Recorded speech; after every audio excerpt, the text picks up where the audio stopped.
Hello, people of the interweb. My name is Sir Lord, and have you ever had the awkward three players hanging out to play some of the Digimon Trading card game, and it just doesn't work? You're kind of stuck in a weird spot where one person has to sit out while the other two players play a match. Well, if only there was a way for more than two players to play Digimon at the same time. Unfortunately, as of yet, there are no official rules to discuss three players and up, but you're in luck, because I think me and some of my friends have come up with a solution. I present the unofficial three-player rule set created by me and some of my friends. To start with, we need to discuss how the memory system of Digimon works and how it almost hardlocks the game into a 1v1 game. The memory gauge is a counter for the players to keep track of how much memory a player has at any given time. It starts with the number 10 and continues in descending order until it reaches 0 before rising once again. Think of it like a pendulum where the memory swings back and forth to create the flow of the game. Each side of the gauge represents a player's turn, and this is where we get to the issues with multiplayer. In more than two-player games, the gauge has to change to accommodate three players, meaning the pendulum is broken. So in order to make the game mass multiplayer viable, we have to figure out a way to fix the memory issue. There are a few ways to do this. The method I've seen online is to have players set the memory for the next player in the turn cycle. An example would be player 1 sets the memory for player 2, player 2 sets the memory for player 3, before looping back around to player 1. And this system is fine, but it gets really awkward with memory manipulation on your opponent's turn, as well as creating a weird power system in which memory distribution becomes extremely lopsided. For instance, player 1 has almost zero impact on how much memory player 3 receives, with very few exceptions, which I will go over in a moment.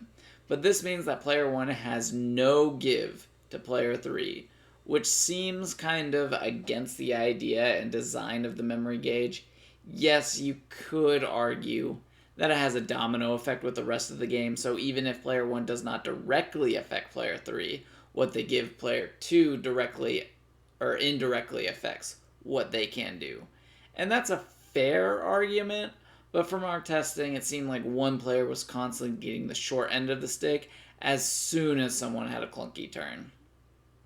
In addition to that, there are those weird edge cases I was talking about. For instance, Mimi Tachikawa from BT3 can affect your opponent's memory on their turn, effectively reducing their memory count. But this system has a very different implication and effect depending on whose turn it is.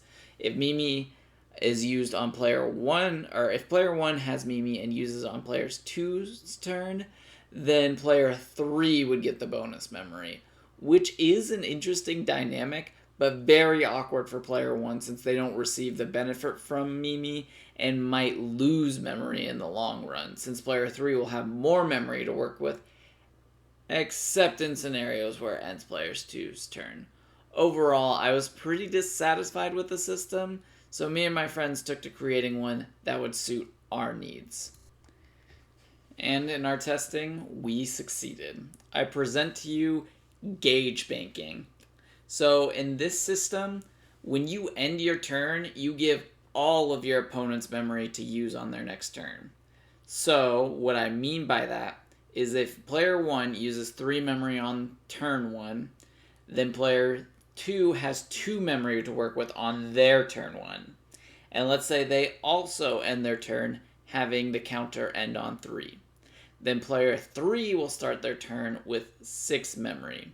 What is happening is the inactive players are storing the leftover memory on their gauge, so they receive that amount, the amount that both players or both their opponents use on each of their turns.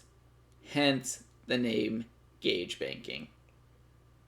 Now, there are going to be a lot of weird rulings that come up from this, and I will acknowledge as many as I can in just a bit, but for now I want to address a couple things that this means for this game mode. First off, yes, This increases the memory budget for every player by a considerable amount. You could think of it as doubling your memory in a weird way, and while that is very true, it creates a surprisingly fun and explosive format for the people involved. Each player can usually make pretty flashy plays. They're almost always in the game, and the power level balances itself out since you have more opponents. Also, to help accommodate the increase in aggression, each player will start out with 2 shields to help out against an extreme rush of player security. Secondly, it creates an interesting flow with the memory system since each player is getting memory uh, up to the cap of up to the cap of 10. It creates scenarios where you can make more expensive plays since one of your opponent might already get to 10 on their turn, so you're effectively gaining extra memory. As the players interacting with the memory gauge that's a bit more actively than the system that I described, kind of resembling more of the original one-on-one game mode. Now let's get to a couple clarifications. Additional rules, rulings, and miscellaneous other things. So we do have the starting player not draw a card on the first turn of the game.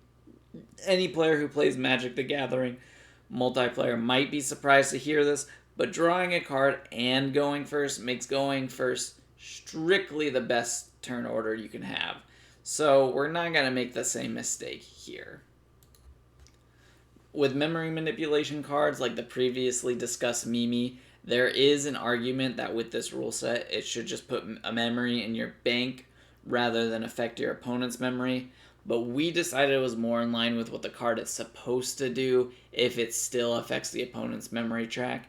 So the ruling is that it removes a memory from the active player's track, just like in single player.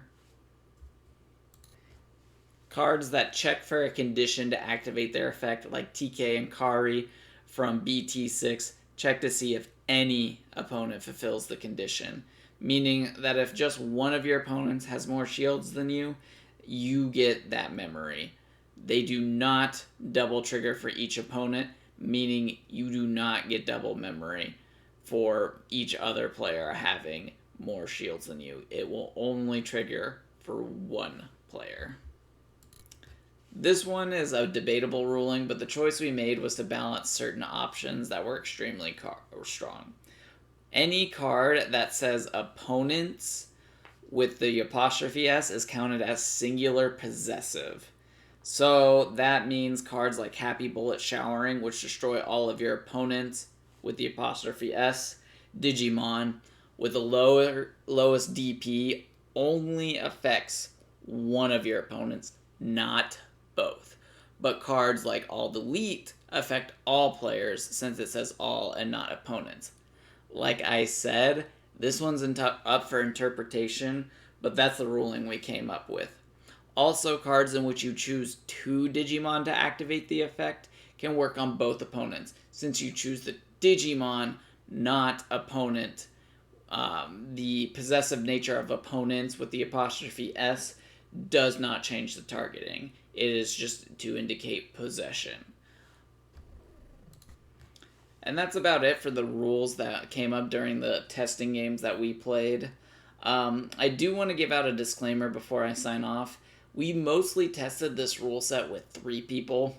4 people is somewhat of an unknown, but I would assume the rules would still function fairly well. The only changes I might make would be to have the memory cap at 15 instead of 10, but that would need to be tested before I make any concrete statements on that. Other than that, I hope you guys try this format out with your friends and let me know what you think in the comments below. And if you have any rules questions, also post those in the bottom or in the description or the comments. My bad. Any ideas for changes, anything like that as well. It's it's format that we made not too long ago, and it's very much in its infancy. But if you guys have some input, we would certainly enjoy said input. With all of that said, I hope you guys have a busted day, and I will see you in the next one.